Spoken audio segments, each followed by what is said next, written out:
recently, it seems you can't go anywhere online without seeing something about Jenna Ortega's dance choreography for Wednesday.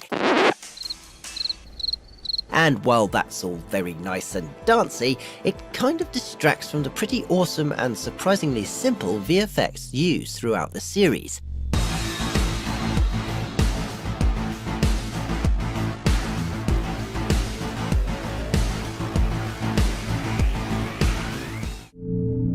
Thing T. Thing has come a very long way since his television debut back in 1964. Originally, Thing's effects were rather crude and simple, and this was because the only real methods to create the effect of a disembodied hand that were available at the time were to hide the actor under the table and have the hand come out of the box, or to have the actor hidden away out of the frame of the shot. However, as visual effects evolved, so did Thing. The development of the optical printer and early computers opened up the possibilities of what could be done with travelling mats. If you think of a shot as multiple images layered on top of each other, each of these layers is a mat, and each has a negative area through which you can see the layer behind it.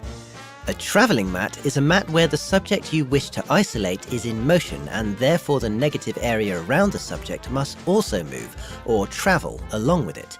Throughout the history, there have been many different methods of isolating the subject to create a travelling mat. The Williams process involved copying the film to increasingly higher contrast negatives until a black and white silhouette appeared that could be used as the travelling mat. The Dunning process used coloured lights, lighting a background screen in blue and the foreground subject in yellow.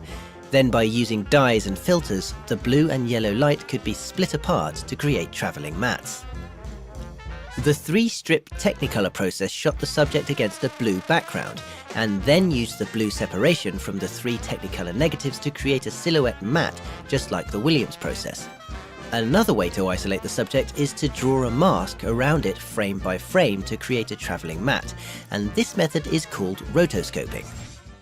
The Addams family used the 2-pass method. First, they locked the camera in position and shot the background alone. This is known as a clean plate. Then after that, they shot the live-action plate with the actor performing. The actor's body was then rotoscoped to produce the travelling mat. Then, when they composite both plates using an optical printer, the space left by removing the actor in the live-action plate will be filled with the background on the clean plate. This method opened up a whole new world of possibilities for what the Thing could do and where it could go. But it also brought 2 rather difficult problems. The first was how to hide the shadows cast by the actor playing Thing. It may have been relatively easy to remove 95% of the actor's body from the shot, but the actor's shadows were a different story. Take this shot for example. Gomez is casting a large shadow on the floor towards us. This is because he's being lit from behind by the light from the hallway and this light here.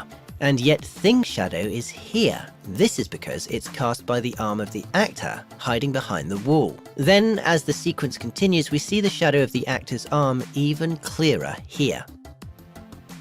Now, surprising as it may be, even though visual effects have evolved tremendously since the 1990s, and the end results in general are more realistic and easy to achieve, for Tim Burton's hit series Wednesday, the VFX team still used the same techniques and had to overcome the same problems. They still used the 2-pass system, but the optical printer is no longer necessary for compositing because it can now be done digitally. They also rotoscoped, but this was also done digitally, and the mats were created using chroma keying. This is a process of using color hues to separate out a specific color range. They also had to overcome the problem of shadows, which they did the same way as they did for the Addams Family film, by hiding the actor in different places on set to reduce the shadows he cast, and the laborious rotoscoping work to remove them, and by changing the direction of the light source on set so that the actor's shadows wouldn't appear in frame. Also, they had the same problem of putting Thing in places where the actor couldn't reach, and so just as their predecessors had before, they too used puppets. But in addition to physical puppets, they used digital ones. This meant using a grey ball, a chrome ball, and a chip chart to measure the light's tone, intensity, and direction at the time they shot the scene in order to match their digital hand to it later on, and giving Jenna Ortega something to interact with to help sell the connection between reality and the digital. With Wednesday, they didn't just achieve Netflix watch time records or a viral dance choreography. With Wednesday, they achieved something much more impressive. They achieved a level of visual effects that freed Thing from its box and let it roam freely in a world where it wasn't just some guy's hand, but its own individual character, a silent being, capable of making us fear for it, capable of making us empathize with it, capable of making us laugh, and yes, even capable of making us cry.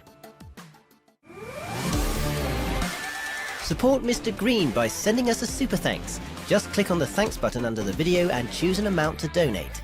This will ensure Mr. Green gets a new banana. He will be happy. Also, we really appreciate every last one of you guys, so stay safe and thanks for watching our video.